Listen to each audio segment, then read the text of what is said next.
rentrent, les gens ils rentrent et tout, t'es stressé? Ouais. C'est moi qui est stressé, il a joué sur peut-être que 7 mois.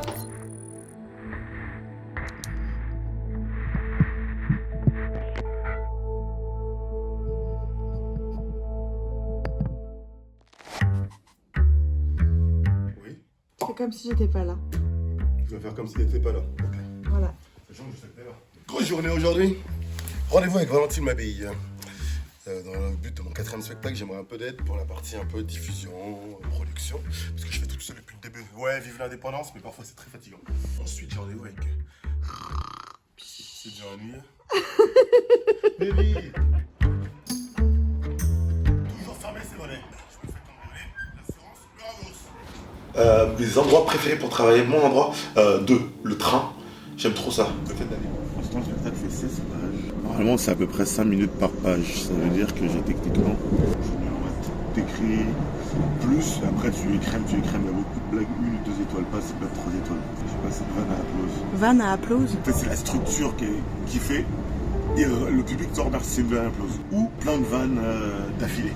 Je vois, ce soir, il faut que je teste absolument. J'aime trop ça. Le fait d'aller d'un point A à un point B en bougeant, j'aime trop ça. Et c'est sûr que j'ai tant 3 heures, si je fais Paris-Marseille, il y a 3h10, j'ai 3h10 pour faire telle tâche là, ça me, je sais pas, ça excite mon cerveau, ça me dit putain ok j'ai tant de temps, et comme ça, quand j'arrive ça va plus vite, je sais pas pourquoi. Là j'ai un truc sur les métiers pour qu'on arrête de surestimer certains métiers et que ça dévalorise les enfants. Au début j'avais juste le métier d'astronaute, qui est le métier un peu hype. Là j'ai un truc sur le métier d'avocat qui marche très bien. Et j'ai envie de tirer sur les médecins. Hier j'ai tenté pour la première fois, ça n'a pas marché. Et je disais que donc je fais astronaute, avocat, médecin non plus, j'ai pas confiance. Quand t'es vraiment malade, tu demandes à 3 médecins différents et ils te disent 3 trucs, et souvent ils te disent 3 trucs différents.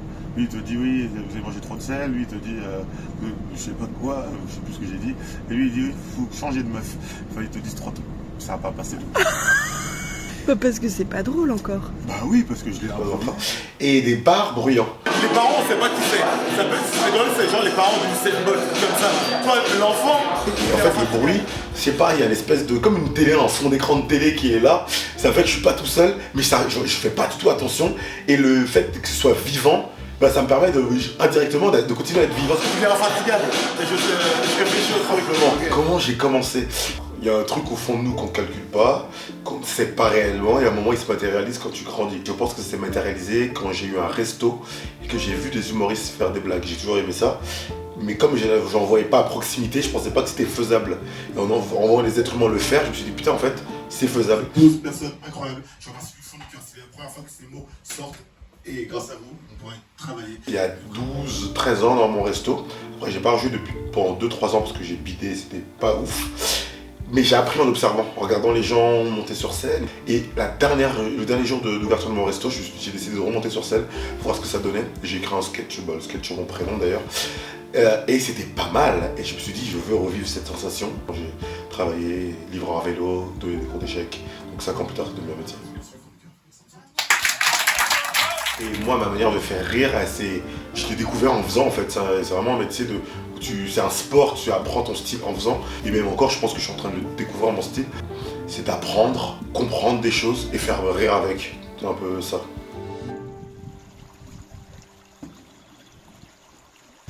T'as tout écrit là? Non, j'ai pas envie de décevoir les gens. J'ai peur aussi parce que le première date c'est à Montréal quand même. Là j'ai pas encore l'impression d'être plus fort avec ce spectacle-là que celui d'avant. C'est rare que ça plaise aux gens quand ça te plaît pas à toi. Ok. J'espère que ce spectacle me permettra la gloire et l'argent. Je suis allé chercher une assiette dans le lave-vaisselle qui était sale et je l'ai lavée parce que je veux qu'on ait exactement les mêmes assiettes. L'artiste a besoin de prendre des forces, on essaie de la mettre dans les meilleures conditions. Direction Montréal. Montréal. J'ai mal à l'intérieur. V. D'accord. Alors V. je ne fais rien. V. Donc, si je me fais des petites séries comme T. ça. Quand tu vas au taf, tu sais ce que tu as à faire. Quand tu es humoriste, tu sais pas trop ce que tu as à faire. Tu te débrouilles avec ce que tu dois faire. Là, je sais pas s'il y a beaucoup de gens qui ont commencé un spectacle en jouant à Montréal, qui est la mec du stand-up. Normalement, c'est pas comme ça que tu fais. Charles Deschamps, qui est l'un des créateurs du Bordel Club, c'est l'institution de la comédie francophone, québécoise mais également francophone. Et on m'a demandé de faire une petite intervention auprès des Français qui seront là, donc tout à l'heure à 17h. Et ensuite je vais jouer au Bordel. Pourquoi commencer à Montréal? Parce que j'y ai été cet été, j'ai vraiment beaucoup aimé l'énergie. Et quand on se produit tout seul, en fait, j'essaie de transformer mes envies en projet. J'ai trouvé un deal avec le Consulat Général de France du Québec, finance mon spectacle, sponsorise. Donc je joue vendredi et samedi au Théâtre Sainte-Catherine. Le Québec, c'est la Mecque de l'humour, un pèlerinage pour les humoristes. Que ce soit français, suisse, belge, il faut aller au Québec parce qu'ils ont été en avant-garde de l'humour francophone. J'essaie de suivre la cadence, mais on est en retard. Il est 9h20 et le show commence à 9h30. Et je suis à Montréal, je suis pas à Paris, où je peux, tout le monde me connaît un peu, je peux arriver à la bourre. Ici, je suis pas connu, donc je suis à l'heure. Avec Serge Mathurin. Bonsoir Montréal, ça va? Je voulais revenir sur le beat de Montréal parce que Ouais. je trouve que c'était une étape hyper importante. Ouais. Parce que tu as une vraie mise en danger à ce moment-là et une vraie remise en question. Ouais. Ouais, je me souviens, j'ai fait un gros beat. Puis c'est au Bordel, le Bordel Club, c'est l'antre du stand-up de Montréal. Ça faisait longtemps que j'avais pas bidé comme ça. Et j'ai pas compris. Ils ont refusé ma personne. Tu sais que tu peux même plus parler, t'as la pâteuse tellement. Ah oui. Hein? Ah, ça m'est pas arrivé depuis des années. Tu deviens rouge comme ça. Non, tu sens la chaleur. Ou de C'est le ouf. visage quoi. Est-ce que t'as compris pourquoi le beat hein? J'ai pas été bon. J'ai pas été bon. Et c'était pas avec moi. Tu commences à douter de mes vannes. Doute-toi, il est là le truc, il est là le problème. Dès que tu commences à douter de tes vannes, tu doutes de toi, tu bides. C'est pas grave.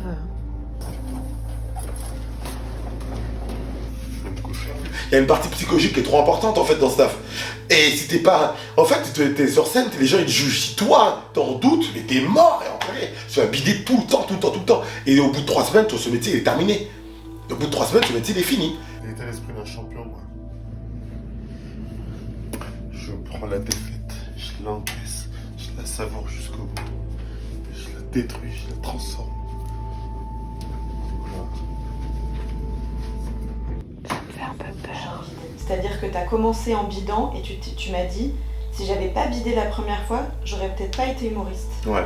Mon problème, ma première fois que je monte sur scène, un beat de ouf. J'ai fait un 15 minutes de full beat presque. Je me suis dit, il faut que je recommence. Les beats t'apprennent des espèces de règles en fait. Mais c'est ça qui est chiant, j'ai dû jouer 5000 fois. Je me souviens les 5 fois où j'ai bidé. C'est incroyable quand même. Donc ça m'a remis en question et j'étais obligé de remonter tout de suite. En fait, parce que si tu remontes pas tout de suite, tu restes à ressasser, à dire qu'en fait t'es nul et que tu vas pas aller. Je pouvais pas. Donc la prochaine date où je suis arrivé, t'étais là également. Mais il fallait que, avec tout le respect que j'avais pour le public, mais je les défonce. Fallait que je pète un câble de rien. Je suis arrivé comme si tu perds un match, le présent l'adversaire c'est pas contre lui, hein, mais tu vas l'atomiser. Tout à l'heure j'ai bossé les transitions, c'est ça qui est le plus... Comment une phrase de max passe d'une idée à une autre. En fait, là, je suis au stade où je connais bien, mais je ne connais pas suffisamment bien pour prendre du plaisir. Important de le jouer beaucoup. Le spectacle, il y a un moment, tu connais tellement qu'il fait partie de toi. C'est là que tu t'amuses à mettre des choses, à varier. C'est un spectacle que t'as écrit en 2 mois. Ouais. Le film, il dure 1h30, ça fait 2 mois de tournage. C'est pas les cas, c'est un peu pareil. On est chez Raise, Barber, à Montréal. Le petit rituel avant un spectacle, se faire couper les cheveux par quelqu'un de compétent. Et là, je crois que je suis entre de bonnes mains. C'est pas ça qui va me faire des bonnes jokes, mais au moins, j'aurai une bonne tête. À quel moment tu t'es dit que j'aurais le temps de devenir coiffeur? Ça, c'est une bonne question. On va dire que coiffeur, c'était tout le temps le plan B, mais j'étais jamais sûr du plan A. En fait, je suis hyperactif. Vous avez vu comment je parle vite? Je suis hyperactif. Peut-être que je prends de la drogue. J'ai eu plus de monde à ma première qu'à ma dernière. J'ai plus de monde à la première date de mon spectacle qu'à la dernière. Enfin, qui est censé être mieux. C'est un peu. Qu'est-ce qui se passe, Eva? J'espère que ça va être bien.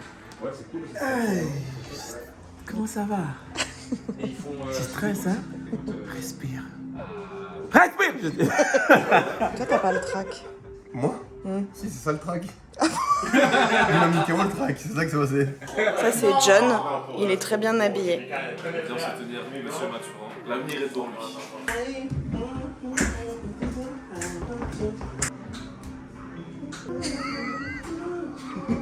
On s'en va, on regarde commencer. Et dans 10 minutes, on va pouvoir jouer. Pour commencer le spectacle, j'ai pas eu mes 2 premières parties ce soir. 2 amis à moi humoristes que j'aime beaucoup. Vous allez commencer par faire. Tapez commencer par taper des pieds. Taper des pieds. On va commencer à taper les mains, mesdames et messieurs. Et c'est un applaudissement pour Monsieur Bénard. Excellente soirée. Ça l'a impressionné comme tabarnak. Moi, les enfants, ils ont les mêmes caractéristiques que les trous noirs dans l'espace.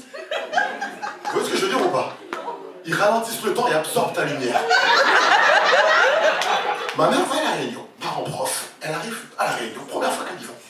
Le prof, il me défonce. Madame, votre fils, je peux plus de lui, il fait n'importe quoi. Ma mère, pendant toute la réunion, elle dit rien. À un moment, elle s'arrête, elle sourit, elle repart, elle dit rien. Je me dis, bon, cette journée était compliquée, il s'est rien passé, on verra demain. Je commence à m'endormir. Je sens la porte de la chambre s'ouvrir. Elle s'assoit sur le bord du lit. Elle allume la petite lampe. Moi, je fais semblant de dormir. Elle tire la couette. Elle s'approche de mon oreille et elle me dit « Je sais que tu dors pas. »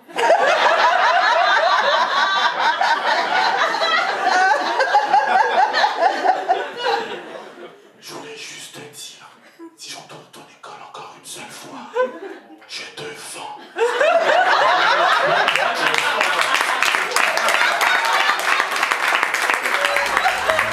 Et c'était quoi ton sketch préféré? Moi c'était le sketch avec la daronne. Mais je m'attendais pas à ça. Je pensais pas qu'il allait tenir un spectacle pendant 1 heure puis ça allait être aussi drôle. Je suis vraiment compliquée pour rire, j'ai ri du début à la fin. Il a dead ça, c'était vraiment drôle. On a rigolé du début à la fin. Je vous encourage fortement à le suivre, premièrement sur les réseaux. Checker ses dates, checker ses shows. Vous n'allez pas regretter. Si vous aimez rire là, that's it. T'es content d'hier? Très bonne première. J'avais peur de ouf, je vais pas faire le mytho. C'est à Montréal. Il y avait des gens juste pourrir dans la salle, des gens du consulat. C'est pas une première facile. Dès que je suis sorti de scène, j'avais putain, c'est pas bon, c'est pas dans le bon ordre. Ah, t'étais pas content? Non, si, mais j'ai tout de suite senti que c'était pas le match parfait, mais je sais comment bosser pour faire un meilleur match. C'est quoi ton but? À équilibrer un peu le monde, les inégalités les réduire au maximum, faire que les peuples noirs souffrent moins, mais c'est plus grand que moi en fait. Le stand-up c'est une manière de transmettre des choses, si je peux le faire en anglais c'est cool. L'anglais et l'espagnol c'est des langues que je veux développer pour moi en tant que personne, pour être plus complet et pour comprendre un peu mieux le monde et à augmenter mon paradigme. C'est pas hyper drôle.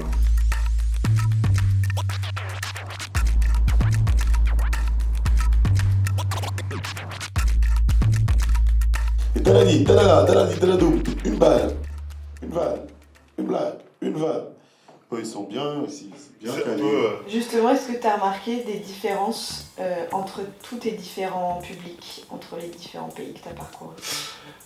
J'aime pas dire, on peut dissocier les êtres humains, mais globalement, on est les mêmes, tiens, on a tous l'amour, l'humour, il y a plein de références, la famille, références communes, donc je les vois, c'est plus des spécificités culturelles que des différences. Donc tu t'adaptes un petit peu, il y a des choses que j'ai pas fait à Montréal, que j'ai pas fait à Ouaga, que j'ai pas fait même en Suisse, mais j'essaye vraiment de chercher l'humanité collective dans chacun, donc ça veut dire que j'ai pas besoin d'adapter. Je pense que la manière dont j'écris, je sais que même si je vais jouer en Asie, ça passera quand même. Parce que j'écris pas sur le métro, j'écris pas sur des trucs qui sont très spécifiques à la France. J'écris pas de cette manière-là. Et c'est quoi Ouaga Comedy Club? Ouaga Comedy Club, c'est comme le nom, c'est un comedy club, donc c'est un lieu totalement dédié à l'humour, le stand-up en particulier.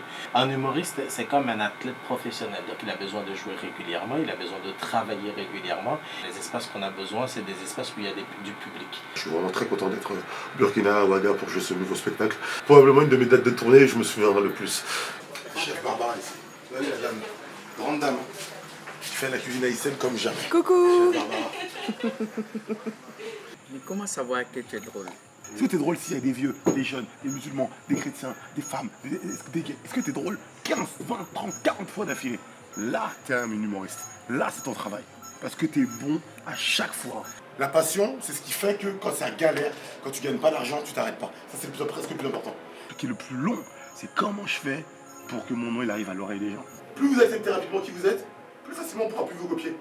Ou quand tu le suis du début jusqu'à c'est à la fin, vers la fin là, qu'il attend pour faire, pour tuer. Ouais, c'est l'histoire de télé. Or, pourtant, quand tu attends vers la fin et que ça ne donne pas, ça peut te décourager. Ah bah évidemment, évidemment. Ça, c'est le pire. C'est très difficile de commencer comme ça quand tu commences l'humour. En fait, on dit en stand-up, tu dois avoir un rire tous les 10-15 secondes. L'avantage de ça, c'est que ça met les gens dans une rythmique et quand il y a une blague qui est un peu moins bien, ça passe. Il y a 4 niveaux de blagues. Il y a les blagues prémices, les prémices drôles, la blague qui fait... la blague qui fait... et le... 4 niveaux de blague. Tu fais attendre un public plus de 2 minutes, c'est au moins le niveau 2 ou 3. Mais si ça ne donne pas, tu es obligé d'improviser. Ah oui, oui. Ah mais ça peut arriver, ça peut aider l'improvisation. Mais tout le monde ne sait pas improviser, hein. Il y a des humoristes qui ne savent pas improviser du tout. Hein. Les rires d'impro sont plus forts que les rires de texte. C'est de la culture générale et la mémoire, l'improvisation. C'est pas de l'invention. Toi, celui qui est un petit peu gros dans la bande ou celui qui bégaye mais qui arrive à faire rire les gens quand même. Il n'est pas drôle, il est malin. Il avait une faiblesse qu'il a utilisée pour faire rire les gens. Mais faire rire 100, 200, 500 gens que tu connais pas, là c'est du travail. C'est pas inné.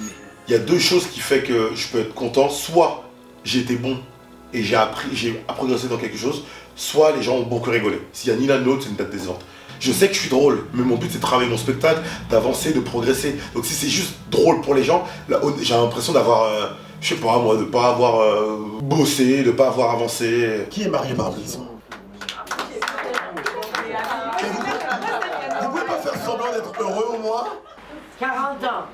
Qui dit plus? Vous avez un jeu télévisé. Vous avez gagné un voyage aux Maldives, qu'est-ce que je te dis? 40 ans, c'est beau, franchement, mesdames, 40 ans d'amour, ça s'applaudit. Il m'a encore oublié dans le coin. Dors maman, je vais me débarrasser de papa.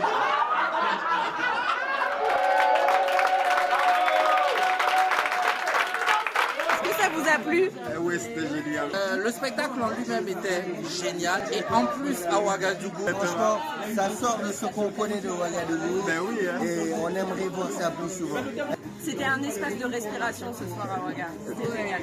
Alors déjà, le concept du lieu, il est génial d'avoir un comédie club à Ouaga. Mais certes, Mathurin, il est excellent. On a rigolé, c'était hyper interactif, c'était génial. Je recommande, mais c'est déjà fait même. C'est déjà fait. Ok, j'irai demain alors. On dit on ne filme pas, non? Ah, j'adore. Et c'est quoi les surprises que tu as eues? Ou est-ce qu'on pourrait dire aussi, c'est quoi les leçons que tu as tirées de cette expérience, de toute cette année? Honnêtement, le spectacle, jusqu'à la fin, je sais pas ce que ça allait donner. C'est comme un enfant, tu veux qu'il soit comme ça, et après, en fait, il est pas du tout comme ça. Je voulais qu'il soit médecin, qu'il fasse 1m80 et qu'il soit scout. Et non, en fait, c'est un petit mec avec des lunettes, mais qui aime la polka. Je sais pas, et c'est un peu ça. Mais j'aime les deux, en fait. Hein. L'idée que je m'en étais fait, et ce qui est devenu à la fin, et c'est la plus grande surprise. Est-ce qu'on peut faire un petit bilan? Tu as fait quoi comme date en France? Hier, j'ai joué à Angers. Le niveau sonore par rapport au... Je suis fatigué. J'ai bossé mes affaires. Tu fais comment quand t'es crevé comme ça avant de jouer? Je vais dormir. Il est accro. Ah, ça fait du bien. L'adrénaline, c'est bon pour la santé. Hier, avant-hier, j'étais à Paris. J'ai joué au Point d'Argume, ma première date à Paris. Là, comme il vous a dit, certes, il teste son spectacle. Enfin, il teste pas, il le fait pour la première fois devant vous. Vous êtes des privilégiés. Je sais pas si ce mot il existe. Je vais aller là. Quand je vais revenir ici, c'est comme si j'étais certes. C'est du théâtre. Imaginez, s'il vous plaît. Il y en a qui me regardent. Ça se peut pas parce que. C'était pas mal, hein. Franchement, j'ai kiffé. Ok, mais là, vous allez me montrer que vous en avez encore sur le pied. C'est parti, applaudissez s'il vous plaît. Let's go.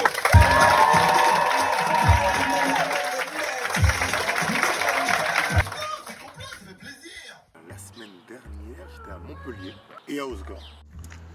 Yo, bon, je suis en direct au Segor. 2 sessions, 19h30 et 21h30. Elles sont complètes. J'appréhende un petit peu, mais je suis confiant en même temps.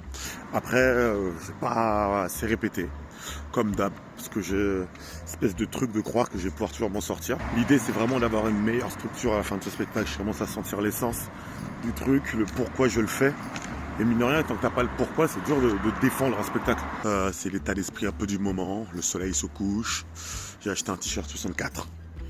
Dédicace à tous ceux qui viennent de Pau, qui connaissent cette marque. C'est mon 4e spectacle et je sens que c'est plus facile. Certains qui ont déjà vu les anciens spectacles veulent voir le nouveau, donc je suis content. Mais toi, pour toi, par exemple, faire un spectacle en un an, l'écrire, le jouer et le capter, c'est pas un rythme très répandu. Ouais. Est-ce que c'est un défi pour toi ou c'est ton rythme normal? C'est mon rythme normal. C'est pas que je me force pas, c'est comme ça que ça m'ennuie vite. Mais ça aussi, ça me motive beaucoup, puis ça m'ennuie vite et j'ai d'autres idées qui viennent, donc je continuerai à faire ça, je pense.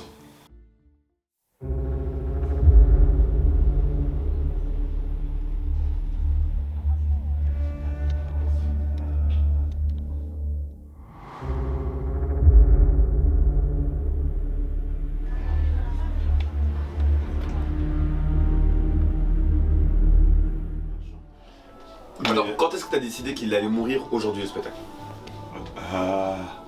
Il y a un mois, je pense. Il y a un mois? Ouais, il y a mais t'es rapide, toi, comme mec. Ouais, il y a un mois. Cool, je joue dans mon... Je peux le dire. Allez, go. Je joue mon spectacle dans un avion. T'as déjà booké? Ouais, c'est déjà booké. Ok, quelle compagnie? Non, c'est pas un avion, pas une compagnie, en fait, c'est une sorte de salle d'événement. Ok. Ils ont acheté un avion, ouais. Et ils ont refait un avion. Trop stylé. Grandeur nature, 50 places. Trop bien. Voilà, et je vais faire ça. Il est à Bruxelles? Ouais. Et donc, c'est tout dans le centre-ville. Tu vas le faire régulièrement ou Ouais. Putain, c'est trop stylé. Ouais. Ça, c'est dans le taf, faut qu'on soit créatif. Ok, il n'y a plus de musique. De toute façon, il va me dire. Il pense à tout en même temps. Il s'arrête comme ça. Il parle et tout, et puis il fait attends. Et puis il part. Regarde, t'as vu, là il est plus avec nous, hein. Il est parti ailleurs.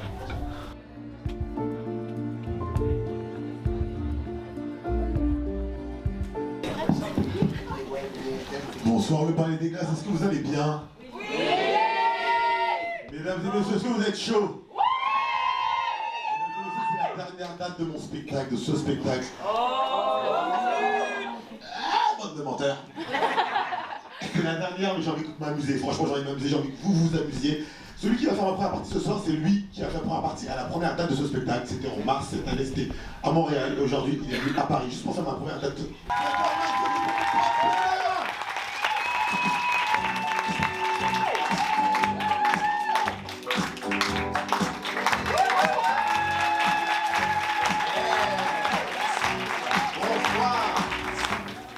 Quels sont tes projets futurs après cette tournée? Écrire d'autres spectacles. J'en ai 3 déjà en tête. Là, je suis en train de vous parler, je suis président d'un club d'échecs. Alors, j'ai une tête de vigile Lidl, vous avez vu le mec? J'en ai écrit un qui s'appelle La Fièvre. C'est sur l'écologie. Parce que c'est un sujet qui m'intéresse, un sujet qui saoule les gens, mais qui intéresse en même temps les gens. Donc, et c'est littéralement ce qu'il faut pour faire de la comédie en fait. Et surtout le suivant qui sortira en janvier 2025, qui s'appelle La Famille d'abord. Là, je suis en train de commencer à le bosser et tout, qui parlera de la famille et je vais les annoncer bientôt. Les enfants, prenez le temps de trouver un truc qui fait battre votre cœur, qui vous fait ressentir la vie, qui atténue vos douleurs, qui vous protège de l'ennui. Moi, ma passion, elle est humaine et je l'exprime par des mots. Elle n'est pas puritaine. Je veux qu'elle brille comme un joyau. Ma passion, elle ne plaît pas à tout le monde, mais elle reste intacte et transformée en action. Elle a encore plus d'impact. Ma passion, c'est d'être là, devant vous, vous toucher. Car vivre, c'est pas que respirer, c'est aussi parfois avoir le souffle coupé. Ce que j'essaie de la passion des enfants, c'est qu'elle est liée à l'amour. C'est un truc que vous ferez sans attendre de retour. Vos passions à vous, je ne les connais pas. Mais les trouver au fond de vous fera un meilleur soi. Vous savez quoi? Vous ferez toujours mieux ce que vous faites par passion. Ne séparez jamais le travail de l'émotion. Quand j'étais petit, moi j'aimais les dictées et les chiffres et des lettres. Je ne serais jamais douté que ça faisait partie de mon être. Après, je sais les enfants, dans ce monde capitaliste, on a peur de nos passions. On se dit qu'avec ça, on ne peut pas faire de pognon. Ben pourtant, quand je vis ma passion, vous ressentez cette passion. Et c'est avec cette passion que j'ai acheté cette petite maison. Je ne suis pas là pour cela, mes enfants. Je suis là pour vous faire ressentir que ma passion à moi, c'est juste d'écrire. Si vous êtes amoureux, soyez-le passionnément. Si vous aimez cuisiner, cuisinez passionnément. Si vous aimez danser, dansez passionnément. Car si vous faites les choses passionnément, les enfants, quelle que soit l'issue, jamais personne ne pourra vous enlever ces moments. Je vous aime, les enfants.